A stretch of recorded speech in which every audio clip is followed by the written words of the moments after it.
Welcome, everyone. Thank you so much for being here. We're excited to have you here. And of course, we want to welcome our audience live online. Thank you. Welcome to the Buell Public Media Center right here. Yes. On 21st in Arapahoe. Thank you so much for being here. My name is Sugar Bear. I work for 104.7 The Drop. You can hear me Monday through Friday along with America Jones.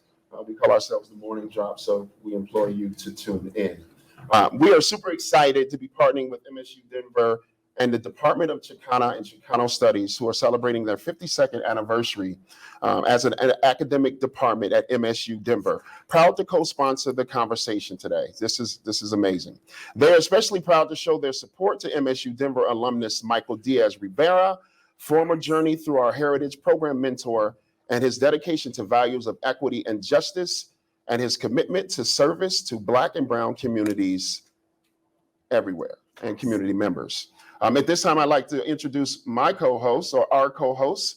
This is my man, 100 Grand. You can hear him on the afternoons right here on 104.7 The Drop. Ladies and gentlemen, this is Unique. Hello. My mic ain't working. Can you hear me? Can you hear me? Hello, mic check. It says it's on, but it's not working. Is it working now? Okay, there cool. It is. Well, hello, everybody. Hello. We are still waiting on Michael Diaz. He's running a little late right now. He has a lot of businesses going on right now, so he'll be here just shortly, but we're going to talk about him just a little bit, just to get you guys, introduced to him, familiar with him, so you know exactly what's going on. Michael Diaz Riviera is an educator and an interpreter with the worst days behind him. No stranger to the struggle. Born and raised in Colorado Springs, he was incarcerated for possession of marijuana just at the age of 19. Being from Colorado, the negativity impacted by the war on drugs, he is working to make sure that the most monitorized communities of color aren't forgotten. As a convicted felon for possession in Colorado, he likes to use a Hill Harper quote as his daily mantra. Once you have a felony conviction on your record, one of the most difficult things to do is break the cycle of recidivism. Michael has been doing just that, as he is the owner of Better Days Delivery. He is hoping to help others as well. And when he gets here, we will all show him a warm welcome. Yes, indeed. Thank you, Unique. All right, it's time to introduce you to our panelists here. As you can see, they look good, but make some noise for them. Make some noise. Starting off first to my right, this is Wanda James. She is the CEO and founder of Simply Pure and the first African-American to legally own a dispensary. Wanda James, ladies and gentlemen. Next to her is Kelly Perez. She is the owner of Cannabis Doing Good and the Cannabis Impact Fund. Kelly Perez, thank you for being here. Next to Kelly, Luis Montoya, Operations Director of Student for Sensible Drug Policy. Thank you for being here, Luis. And on the end, we have Shannon Donnelly. She teaches cannabis class at MSU Denver and is the Cannabis Process Navigator. Thank you, Shannon, for being here. We're excited about that. All right, so we're going to start watching a 6-minute clip from the Nova, The Cannabis Question, which aired on RMPBS in the spring. And this film talks about facets of the cannabis industry. And we want to show that for you. It's just 6 minutes. We want to focus on the inequity part of it. So it's just a 6 minutes, much longer than that, but we'll watch that right now. So let's roll that.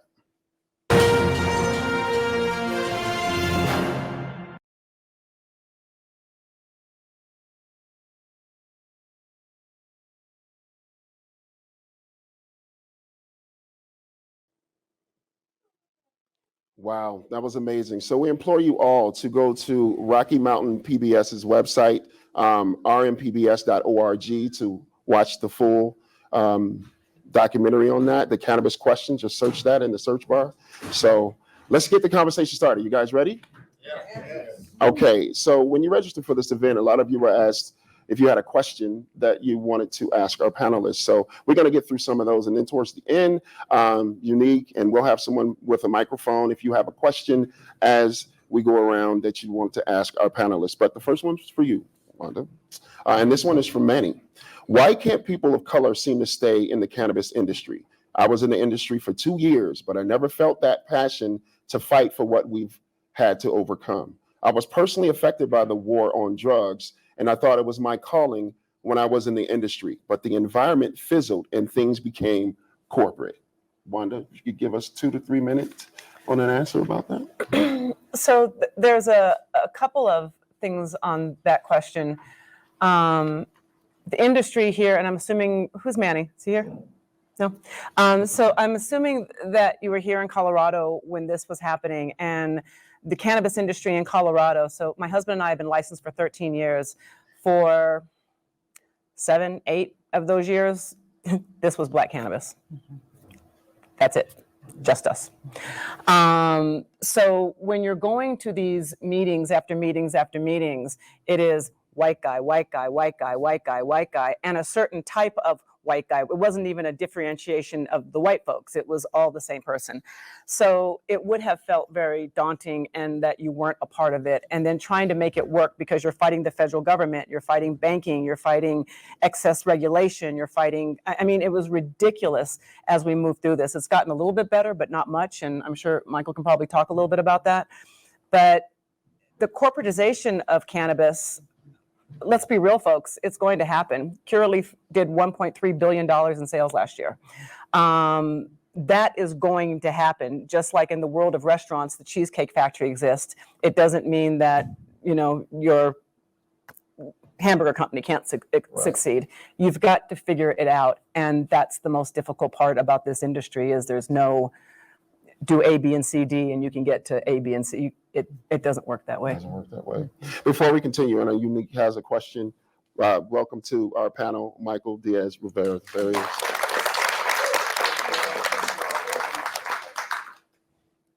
the second question goes out to Kelly. This is from Emily. And if you have any tips or tricks for her, please let us know. She said, I am interested in the intersection of the climate change of cannabis. Are there any best practices? The climate change of cannabis, not the business climate, earth climate? Climate change of cannabis. Wow, that question is hard to figure out how to answer. I think Wanda spoke to some of the climate, the corporate climate, that this is a industry, you know, I came into it for social justice reasons. I saw an opportunity to address systemic racism in the unfolding of cannabis as a regulated industry. I had been at the governor's office. I created the first Office of Marijuana Coordination. I was there to create the Office of Early Childhood, but said, hey, the people passed something, we ought to do that. So I could speak to that climate. And then I could also speak about climate in that none of us got into the industry to fill landfills with plastic containers. That is about regulating out the fear and frankly anti-Blackness that exists, still the prohibitionists, right? To put plastic on plastic on plastic so that folks feel safe and that no one can, we're talking about cannabis. We're not talking about fentanyl. Right? So that climate issue, we are on a planet with limited resources. Racial inequities, systemic inequities are completely connected to the domination of the planet, not remembering that we are to live together as an ecosystem. So that question is a little bit hard to answer because I can go so deep and broad and big. And I know I've addressed a couple of the things, but there's so much that needs to be done. So for Emily, I'd say, I would like to know which side of that question. There's a ton of work that needs to be done, right? And to do it as a business, you know, you're going to be an advocate. And even when you're in a business, in cannabis, you still have to be an advocate. I got in this so that my people could benefit. We crafted this off of our backs and then had no ability to participate in a regulated industry. And so that continues to be something that I seek to do with my social impact business as well as my nonprofit. But we need folks, right? And it's easy to get discouraged and not be able to stay in. And really, it's the good people. But you got to find your people and find the folks who are centering the planet, find the folks that are working on it being a better climate in terms of business for all of us, because it's the plant and I'm about the plant. Thank you, Kelly. Thank you. That was a really good answer.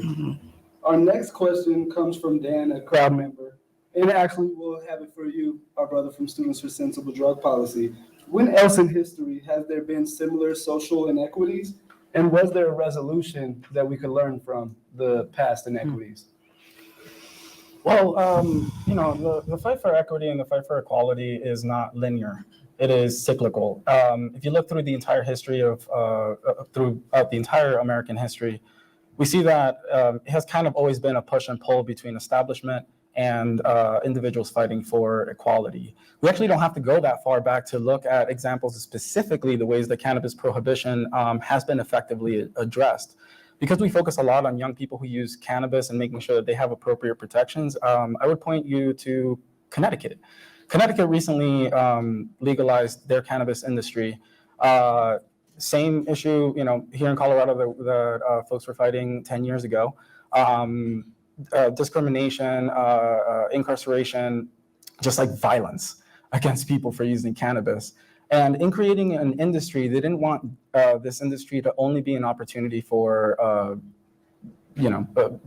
professionals, business owners, et cetera, to gain access to this, for adults to just gain access to this.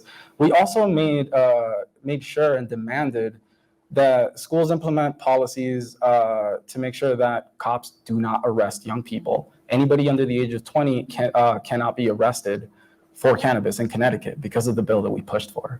And I think that, again, the fight for equality is very, very cyclical. We don't have to look that far when cannabis right now is being fought for and is in at different stages right now. Yeah, I'll be on my time. Great answer. Thank you. Listen. Okay, Shannon, you look anxious to answer something. I'm up. Tim asked the following: what are the next steps to address social equity concerns in the marijuana industry since this has not been successful from any measure? How does the city of Denver justify this program as social equity when so few BIPOC individuals have been positively affected by it? Yeah. So I think when we look at specifically the Denver social equity program, is that we're looking at a year, right? We're looking at, there was years and years of time and effort from individuals on this stage to create that program, but it just started and it's just a little baby now. And so I think what we need to do is we need to talk to business owners like Michael. We need to talk to new business owners and kind of see what are the areas that we can create lower barriers, specifically at the city level, but then also how do we create a more robust program that creates opportunities for individuals outside of just business licensure, right? Is that we have 208 dispensaries in Denver. We have over 1,000 licenses. That's not the only opportunity that we have to join the cannabis space. And so I think as we look at a program like what we have in Denver, it's about looking at where we're at now and how do we evolve and how do we create more opportunities for people outside of just business licensing. Me as an educator at Metro, I'm talking to students who have never infused anything with cannabis in their entire life, and they're maybe 18 or 19. And by creating some of that educational foundation, just that can help kind of create a better social equity program. But I think, as we all know, it's very new. And so it's about kind of getting feedback from business owners, for individuals who want to open businesses and kind of say, all right, where do we go from here? Got it. And before we open it up to the floor, did you want to? Can Yeah, I absolutely. jump? I'm super passionate about this, and I'm going to light up this conversation right now. I'm so glad that Shannon is now at the city of Denver. We're getting ready to get new leadership in Denver. But let me be really clear. Here's the problem with social equity. The first delivery company was what? White. The first hospitality company was a multi-millionaire white guy whose sister was busted when she was 13 in Ohio or wherever it was at. He owns a marijuana mansion and now he is a social equity applicant.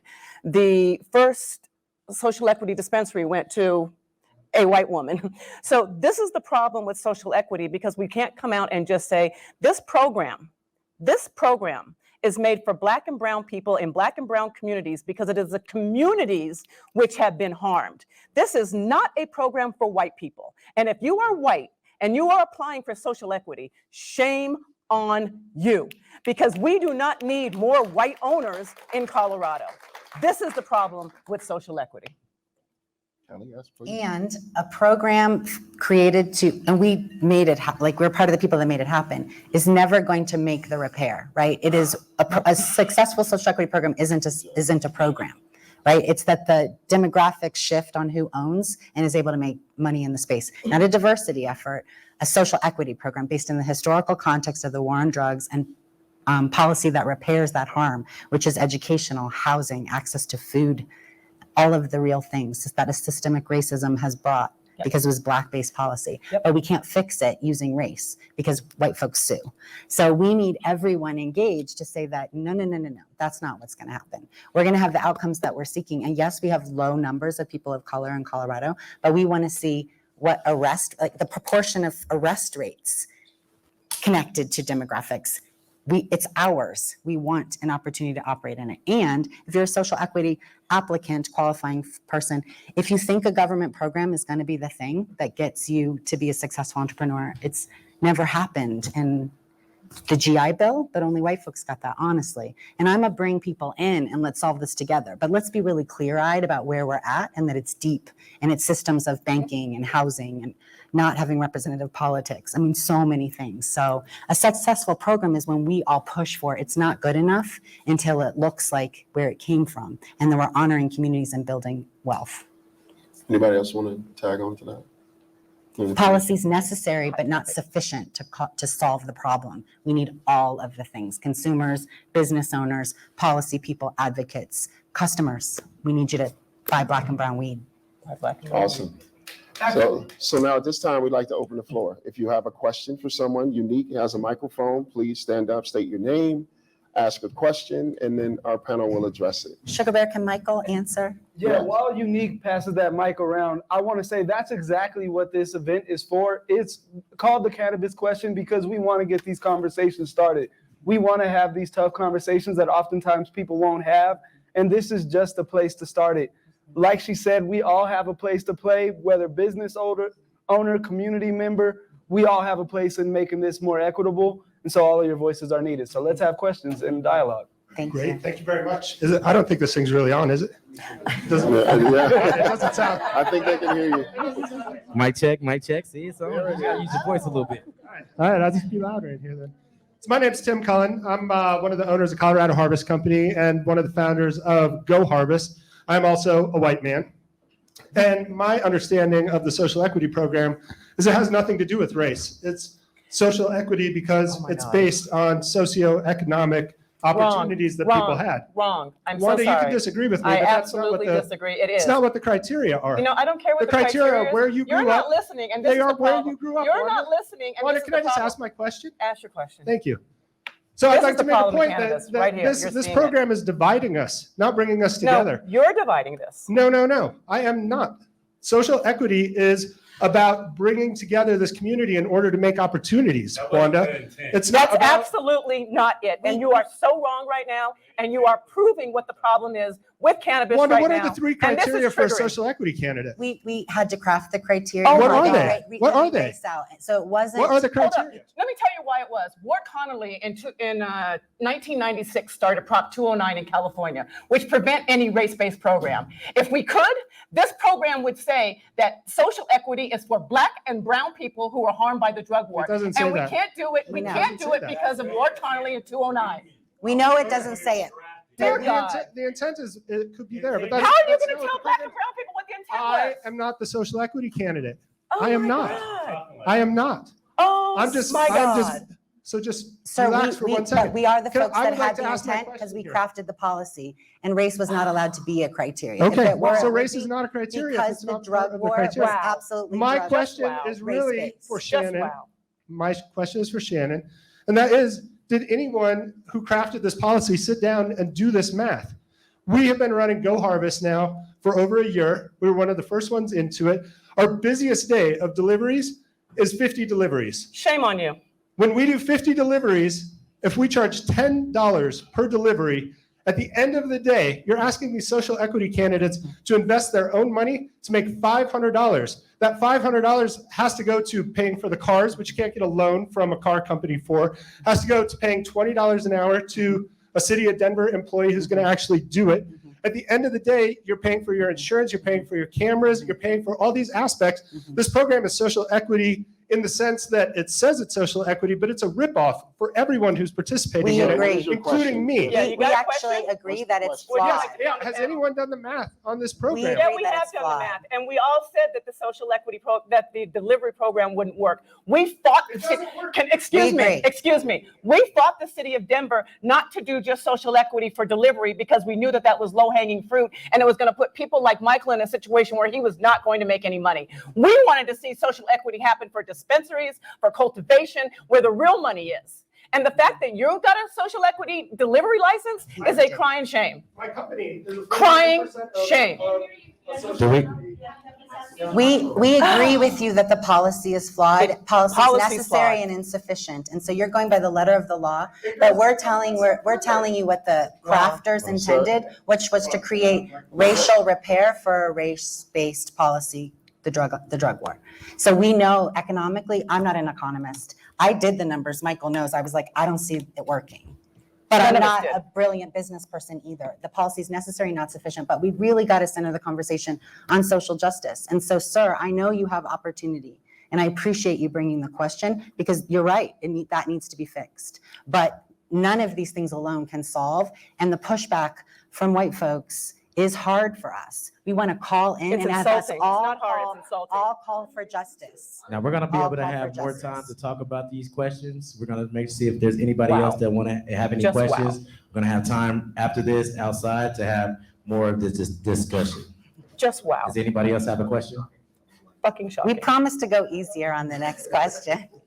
Most No, likely. no, we don't. Most if it's a likely. ridiculous question like that. So I guess it would be right with that. My name's Maureen Savage. I'm doing education and advocacy for the last couple of years. But my question was about how the criteria is like, it's like 5 criteria, and I think you only need to meet 4. Is that correct? Or something? You don't have to meet all criteria, is that correct? I think you only need to meet one. One.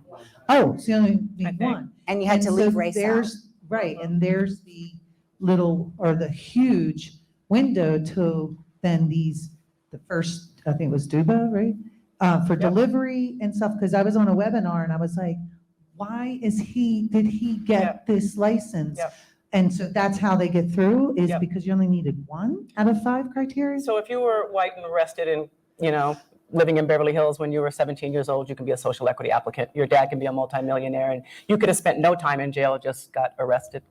So then we just had, like, needs to be for that language in that We criteria? can't do anything about it because of Not Ward Connerly anymore, and right. 209. No That's race-based unfortunate. programs. I mean, the biggest thing is, have you been harmed? That's the biggest question. I think Exactly. that has to be at the forefront of all of these. Have you been harmed? And that's when I was on the webinar, looking at this guy thinking, I just was so. It's about I- communities that have been harmed, and that's the Absolutely, not just the the person in distinction the that. community. And if anybody white thinks that these programs are set up so we can have more white owners in Colorado, there are 1,762, is that the right number, of white folks that own businesses in Colorado. Do we need more, and do we need a program that puts more white folks in these positions? The white folks are doing just fine with cannabis businesses. They do not need another leg up. Just real quick, I do want to. I just want to clear up a little bit. I know Tim's a little fired up right now. So, what the actual story of Go Harvest is that I've been employed by Colorado Harvest Company. We did launch the first delivery in Aurora. When the social equity piece came about in Denver, I wanted to do it and I wanted to take my own crack at it. Like we've been talking about, the numbers are hard and they don't work out. And just like probably most transporters in the room or in this program, I needed an investor. So that's what I found in High Country Supply. So there is a little bit more to the story than I think most people in the room want to believe at this very moment. My personal story is I do have a drug arrest from the state of Iowa. My dad has a drug arrest from the state of Iowa, and so do both my brothers. We're brown. We lived in Iowa. We like to smoke weed. That is the end of that story. We are upstanding citizens. I work for nonprofits. I moved out here because I could not get arrested working in my previous field. So there's that.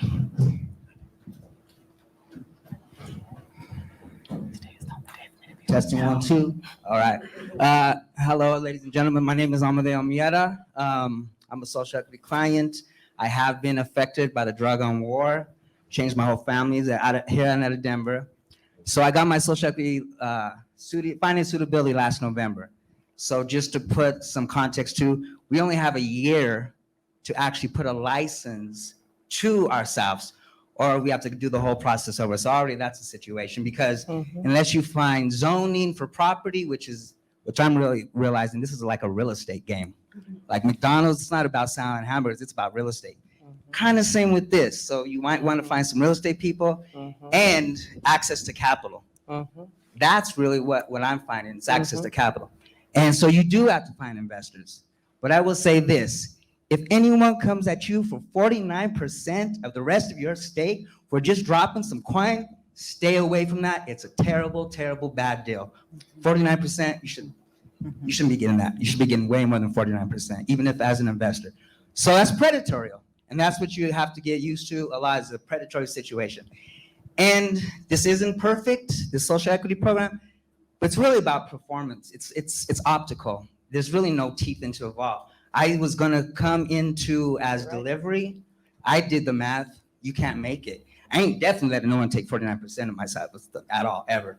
So I had to pivot. Now I got some situations in hospitality dispensary, but I mean, it's a lot more headache. So I'm just saying this is performative. Don't let anyone do predatory action on anything you do, because they'll come at you. That's really easy for them. So it's a hard game, but what I'm realizing, it's about relationships. This is not easy. Don't expect nothing just because we got a program. If you're not entrepreneurial, you don't have some relationships, find access to capital, because that's really what this game is about, access to capital and real estate and zoning, from my stance. But yeah, so you'll see me out there. I'm gonna be a success story, but it's not gonna be because of the social equity program. It's not because people are gonna be predatory taking 49% of my company. So yeah. Appreciate you very much. Does anybody else have questions instead of comments? What's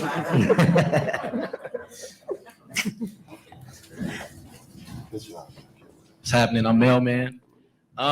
Just from the first exchange that you all had, I kind of had the question of some of the like tactics, or maybe some of the legislation, or some of even like the messaging or techniques that you all have seen to keep people of color or Black people from being successful in this industry, or just completely out of the industry. What tactics have we seen? Tactics, if there's been tactics, if there's been laws, if there's been like, propaganda to like keep Black people out of this industry, or down, or is that something that you've all seen in your experiences? When we started this before legalization, 34% of the arrests in Denver were Black. I want you all to raise your hand when you've seen 34% of Black people anywhere. In Colorado. Anywhere in Colorado. So when we started to arrest those 34% of Black people, and we gave them all felonies, they were not allowed to participate in 2009. The reason why my husband and I were one of the few, maybe one of the only Black folks that were involved, was simply because the visionaries had felony hits already. And in 2009, Governor Hickenlooper made the law that you could not participate in the industry as an owner if you had a felony drug arrest. And you could only participate as an employee if your drug arrest was 10 years prior, I believe. But could I embezzle from my company? You could embezzle, you could be an embezzler, you could be a rapist, you could be a murderer, you could be everything else, but do not have a drug hit. So we effectively here in Denver, thank you, Governor Hickenlooper, to stop anybody that was previously arrested from participating, which took away first mover advantage. I'm in this industry right now because I got in 2009. Right? So first mover advantage is a big deal. We were able to hold on. But without that, and for folks trying to get in right now, you can't even get a dispensary in Denver unless you buy a dispensary, because there are no spaces left in Denver any longer. And the city of Denver has been saying forever that there are spaces for social equity applicants, which is another flat out lie, because they don't exist, as you know, looking for spaces. We've been looking for spaces for 3 years, can't find it. So yeah, the whole system, and what a lot of the bureaucrats, not the elected officials are really trying to get it done. Some of the bureaucrats that have worked under the Hancock administration have done everything in their power to stop this industry from growing in a way that would be considered Equitable. The other thing that I would put out is that one thing that we're seeing with the corporatization of cannabis is that when people are applying for jobs, it becomes much more a rigorous piece of applying for this resume, and you have to have filled out this piece of paper and these different things. When we looked at that maybe 5 or 6 years ago, we had individuals who were reading those resumes and saying, maybe they did put that they're really good at rolling blunts on their resume, and then I could give that person a job. But I think as we see corporatization and these larger companies coming into the mix, it's not that person that's looking at that resume anymore. It's a system. It's something that is actually disqualifying people before they've even had someone look at their resume. And so I think that's one piece when we're looking at places, just employment outside of just licensing and someone who owns a license, that we have to really look at those barriers that we're putting in place and making sure that they're accessible for people who haven't had a job working in cannabis before or have a very, very built out resume or CV. We still have to have those opportunities that allow people to walk in and show their experience that might not be the corporate experience, right? Some of us have been selling weed for years, right? Prior to the regulated system. How do I put that on a resume and have a Columbia Care or some large company say, I'm willing to work with this person, right? We're losing that step away. And that's one thing that I'm talking to existing business owners and saying, how do we actually have that person-to-person connection again and have them come in and sell their skills of a person instead of just looking at their resume? And I think that's one piece that we have to look at to kind of have more diversity in the industry as just people working in the industry, not just license holders. Exactly. Anybody else? Is there any more Yeah, questions? I would also add, this isn't unique to the cannabis industry. Anti-Blackness is inherent in the way the government runs, right? It's been inherent in the history of America. And so when we're talking about what are all the ways that people have been, screwed over, what I have learned over the years of doing this work is that we can really make the law whatever we want it to be, whatever we want it to be. We can make it so that we are literally saying, if you make over $1.3 billion of your cure relief, 50% of that money needs to go into social equity programs because that's where the money needs to go, right? $1.3 billion that you've earned is evidence of a crime, personally, So when we're talking, when you're saying that, you also have to look at bank loans, for example, redlining. If you can't get a bank loan to open up a business, it doesn't matter how much we talk about, social equity programs, what goes into it, all this other stuff. You don't have the capital to start it off. To the gentleman's point earlier, we do need that capital. And I do think a big part of this conversation, this equity conversation, is about how do we, first of all, stop arresting people. The war on cannabis is still happening in Colorado. Black Coloradans are still being arrested at twice the rate of white people, and the highest numbers are between young people between the ages of 18 through 20 who are getting arrested because they aren't they're just out of school, but just before being able to reach this legal market. So there is that issue. Criminalization is still happening. The ongoing labels that people have don't allow them to work in any industry. Forget the cannabis industry. You can't do packaging. You can't be a general contractor. You are limited to what you are actually able to do. And so, there is this massive kind of need to change everything, unfortunately. And, for all the criticisms of the social equity program, we need to change it. We absolutely do. Yep. And I was not in the room when that was being drafted. I was in the room when it was being implemented. And I do remember the conversations. And I believe one of the biggest issues that we had is that we, social equity organizers, and y'all can correct me, were very invested in trying to appeal to the 10, 15, 20 people that were making billions of dollars off of the cannabis industry and saying, how can we get you to care about social equity and invest in it? It should be that if you're running a cannabis dispensary, you're making over a certain amount of money, you are required to participate in the social equity program. That money should not be an option. It should be immediately passed on. But how to do that when the vast majority of lobbyists, vast majority of people that are in the ears of politicians are being paid by cannabis companies that have the power, have the position. They have every interest to keep things the same. They're making money. Why would they interrupt that? What we need to do is build an equity movement that does not require the option to not participate. Or more to the point, it doesn't require us to appeal to rich people at all. We need to demand it. That money is ours, period. And yeah. And we're I'll stop talking there. about systems, right? Systems, racism, systemic, lots of different things. So there's lots of issues with what we're saying. And we crafted the policies and we're saying they're not good. They're not good enough. They're the best that could happen at the time. They need to be fixed. And it takes all of us. I have to call people in because in Colorado, we're not going to get anti-racist anything unless white people are doing it too. So this isn't about like individuals, right? This is about what our values are as a community. We can pass any laws we want to if we decide it matters to us, that the folks that paid for this with their lives, their blood, not just individual families, but whole communities stripped of the infrastructure that for how we took care of ourselves. Political disregard, zoned like alcohol policy, cannabis was originally zoned like alcohol. There's no access to fresh food or vegetables or built environment in all of the communities that cannabis is zoned. Globeville, Elyria, Swansea, Westwood, Montbello, the ones you will name, Sun Valley. And now gentrification, like we were at the mayor's office saying, all these folks are gonna be moved out of their community because cannabis is gonna come because it was put here by policy and property values are gonna change and everyone's gonna have to leave. Right? Those arguments, there was no money behind those arguments, to Luis's point.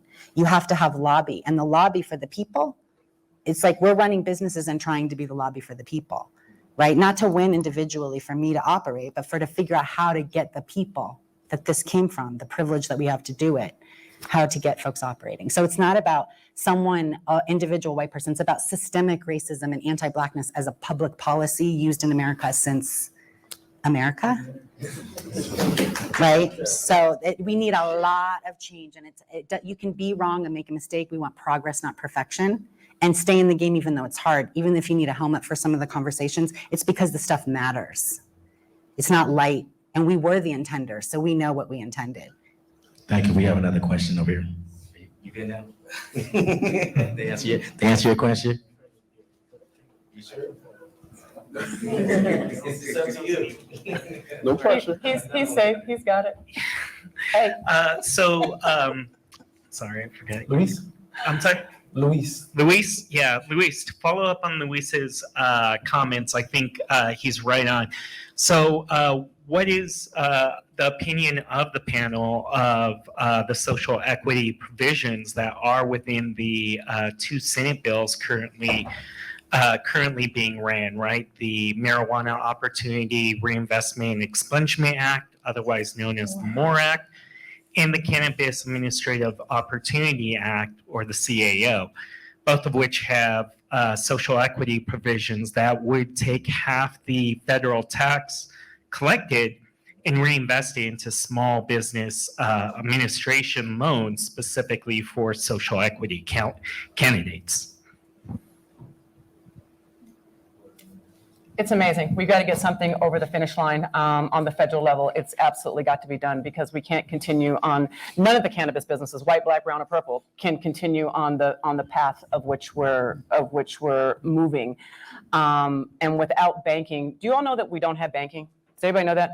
So we have depositories that will come pick up our money. We can write checks on, but we can't get loans. We can't get credit cards. We can't get anything. Lines of credit, nothing. And for that privilege of having someone pick up your money and take it to a depository, you're going to pay 3% on all of the cash that you put in. So do the math on what that looks like. So everywhere along the route of cannabis, someone chunks your money at. So we pay more for banking than Amazon pays for banking. If we advertise in Westwood, I have had a restaurant and a dispensary, a quarter-page ad in the Westwood and this was a bunch of years back, from my restaurant was $450. A quarter-page ad for my dispensary was $1,666. So the differences that we get, my dispensary was on one corner, my restaurant on the other corner, exact same size. The rent for my dispensary was $3,800. The rent for my dispensary is $12,000 for 1,600 square feet. So when you start talking about how everything gets to pull and how this industry is not working, there are so many things that if this was a normal industry, landlords would be in trouble for price gouging. Newspapers would be in trouble for price gouging. All of that would be happening, but because, we sell weed, treat us like Pablo Escobar, this is the situation of which we're all dealing with and why the industry is not working. Even though the industry is bringing in a lot of money, none of us keep it. We have one more question over here. Yeah, thank you all. So I've been involved in passing laws since 2009, and I was involved with some of the social equity stuff that we're discussing tonight. And if you don't have goodwill and if you don't have good faith coming from not only the regulators and the government, but the people against who you're trying to pass that law against, you're likely going to fail. And I've never passed a law in 12 or 13 years that I ended up liking. Unfortunately, you know, the system is set up to where you have to water shit down so much just to get it heard, just to get it through, that you're never really going to come up with something that's perfect. And even if you did come up with something that's perfect, it wouldn't be implemented perfectly, like Kelly said. So, you know, why didn't we do the numbers? Well, why wasn't the industry at the table telling us that the numbers didn't work when we had them at the table? Yes. You know what I'm saying? They were sitting there, blah, blah, playing this bullshit game of talking a good game, knowing that the numbers didn't work. Yep. So, you know, it's like, you know, there's only so much you can do, but I do have a question.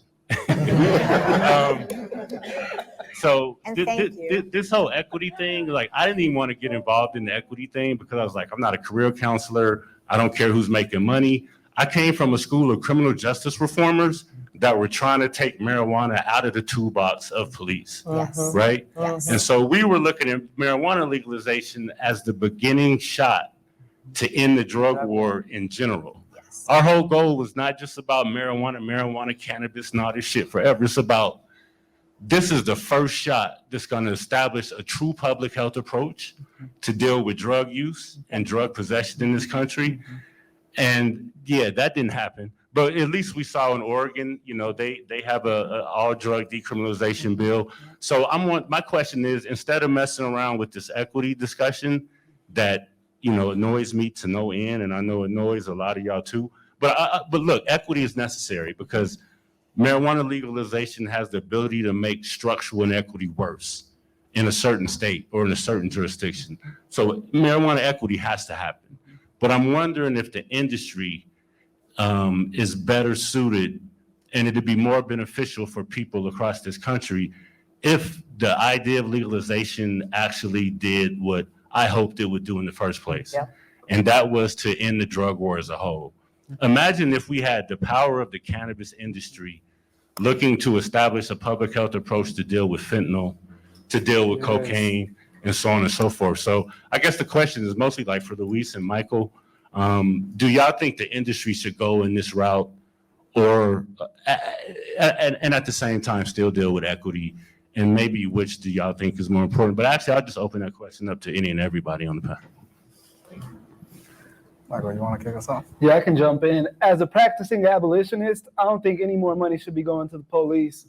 And so often in the weed industry, you will find police starting their own business. And to me, that's so wrong that they made money off the war on drugs and now they're double dipping, coming around on the back end.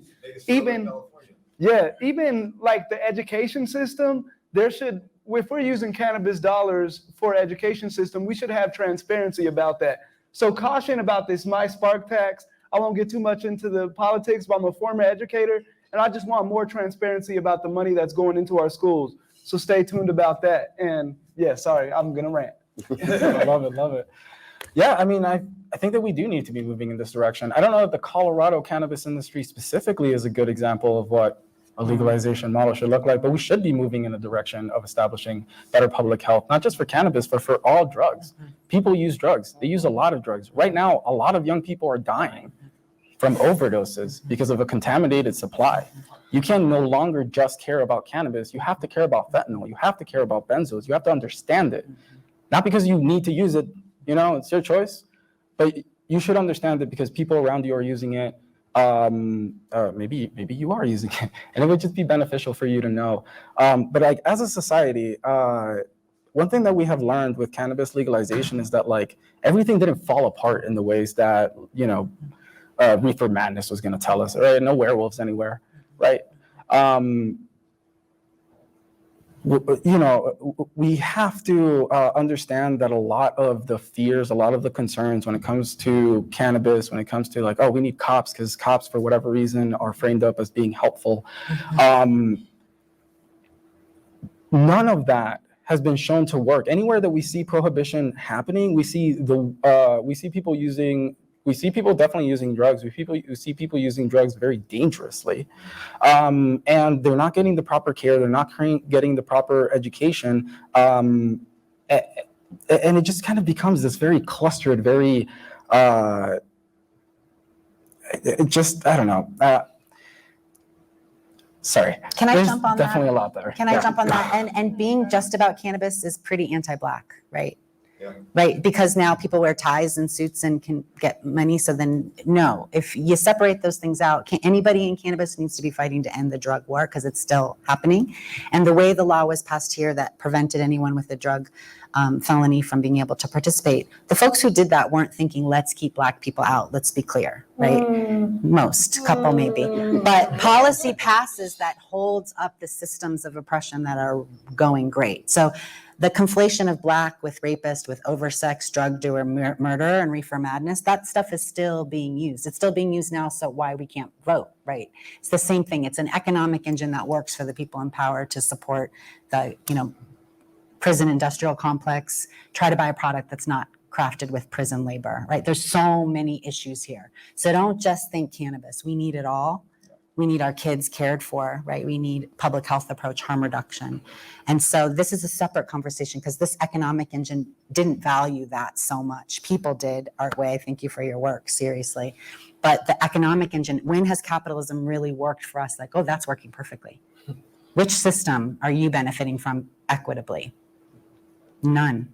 So cannabis isn't alone in that. It's that we have this lens that we can look at it. We have this great thing that the levers of change are still available. The policy's still moving. People can still push for things because no one was an expert who began this, right? So we still need your voices. And together we need to demand a racially equitable industry that benefits the people from whom it came and cares for the earth. Kelly, can you point to any industry that's doing a good job? That's what I'm saying. You tell me one industry that's doing a great job. But no one talks about it more than us. So let's keep talking about it and demand it as consumers. That's what legislation is for, to get the ball rolling. That's right. Start the conversation, to crack the door so you can kick it in later. Yeah, let me say. It's amazing. Oh, go ahead. No, please. It's amazing to me, though, and this isn't the first person that is non-person of color that believes that social equity is for diversity, all of us, and we should all be able to participate in social equity. And it is just, we just have to get that thought process out of white minds. It is not for you. It is not for you. It is not for you. We can't be any more clear with that. So these social equity programs, and as consumers, if you see white social equity companies, please don't use them. Please, I'm asking you not to use them. Call Better Days. Please. I mean, it is so important that if we are setting up social equity programs, it is for the people, it's for the communities that were harmed by the drug war. Systemically, not Systemically, not individually. Not individually. Communities that were harmed. And this is where we start talking about Black communities and brown communities have lost generations and still are losing generations of people. And we're trying to fix that. So social equity programs, Black and brown people, period. We have one more question. And before we continue, we have about a little over 5 minutes left before we're going to continue the conversation outside there. We're going to have, some refreshments and whatnot. So we have another question. Last question. How you guys doing? My name is Nathan. My company is called IO Hospitality Group.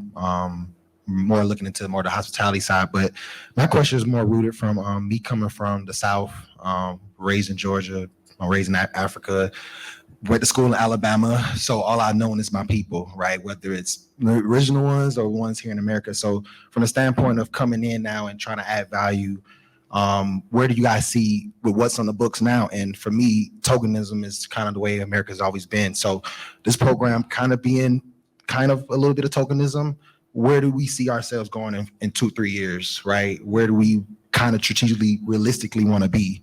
I know Shannon will have a lot to do with it. I know Better Days set an example for us coming behind them. And obviously with the work you're doing. So where do we kind of see ourselves in the next 2-3 years? Obviously the work is hard, nothing is given. But we're going to put the work in. So where do we kind of see ourselves? I think it was the brother in the green shirt that said something about success earlier. I see myself as successful. And so I'll be honest, right now the delivery numbers are not working, but every day I'm working as hard as I can because in 5 years, I plan to be the best delivery business in Colorado. I'm gonna find a way to make it work. And I think Wanda has laid the path. It wasn't easy when she came in, and I see the work that she's done as a Black woman in this game. And if she can break it, somehow I think I could too. So that's what it really is collaborating, compromising, and working together. I honestly believe that the only way that social equity is going to work, let me be really honest. Everybody's Have not you gonna- not been honest? Yeah. Yeah, it's a personality flaw. No, we are not going to see hundreds of Black dispensary owners, hundreds of Black cultivators, hundreds of Black product makers out there. What I don't understand, though, for if there's any regulators in here or people who are working with municipalities, why don't we treat cannabis licenses in the same way the airport treats their licenses? So if somebody gets a concession license at the airport, they have to use, I believe it's 40% minority suppliers, right? If we can start to make these cannabis companies use minority suppliers, then I think that minority supplying would be a way to infuse this industry with a little bit of color. Because honestly, and I'm gonna be really, once again, 13 years in this industry, I cannot get another dispensary in Denver. And God knows I've tried. If I'm not getting a dispensary in Denver, no one's getting one. It is hard as hell to get out there and find a dispensary to make this happen. So how can we make the licenses or the licensees that are currently in this industry to be able to hold on to your license, have to do the same thing that they do at the airport to show that we are using minority delivery services, minority janitorial services, minority paper companies, minority packaging companies, minority lawyers, accountants, whatever that may be. Would be the only way that I see right now for this industry in states that have not gone legal already to be able to infuse more people of color where it's coming from. Because honestly, these dispensary licenses are ridiculous. And even if you look in states such as Illinois, you had to have $5 million to even apply for a license. Mm-hmm. We got about 2 minutes left. Anybody else want to add anything before we continue? It's not my place to say where Black professionals are going to be in 3-4 years. But what I will say is where there are a lot of struggles in Colorado, there's a lot of opportunity in all of the states that are looking to legalize in the next 3 to 4 years. Students for Sensible Drug Policy right now is running our pilot HBCU cannabis program. We are bringing in a bunch of young Black and brown professionals from HBCUs who are interested in getting involved in the industry and making sure that they have connections to other Black and brown leaders in the movement. Not just Black and brown leaders, obviously other cannabis dealers as well. Business owners, oh my God, dealers. Apologies. What we need to do is make sure that the cannabis industries that are being established in all of these states is not just not anti-Black, but it's pro-Black. Like that is the move right now. If in Georgia, like Athens recently, a bunch of SSDPers successfully got the fine down to $1 for possession of up to 2 ounces. And that's in Athens County, Georgia. That's applicable in like 2 months, I think. That's when it gets implemented. But as these industries are opening up, as there's, to a lot of the earlier points, there's prime real estate in these spaces. And I think the biggest disadvantage within Colorado is that there are already, decade-long dispensaries that have been around, that have a name, they have the location. They've been able to wait until other people lose their places. And, hopefully we can do something here in Colorado, but as far as where the most opportunity is at is making sure that these industries all around the U.S. are pro-Black, are pro-brown. And we want to know about your business and we want to support it because community has to do that. That's all the time we have. Thank And before you all. you, Please make a round of applause for all of our panelists. I just want to make sure everybody has a ticket. Is there anybody in here that doesn't have a ticket? Okay. Make sure to get these tickets. Thank you. We invite you to go to the lobby for more, discussion. We'll keep it nice and calm and everything. We appreciate you. We do implore you to go to rmpbs.org, of course, for more information, to engage with us. If you'd like more about work, more info about the work the faculty, staff, and students, and the community partners of Chicano Studies. Please visit their website at www.msudenver.edu/Chicana-X, and follow them on social media. We thank you and everyone online as well. Thank you so much for your time, and we will see you outside the doors here for Thank you. a little bit more engagement. Thank you. Thank you. Thank you for the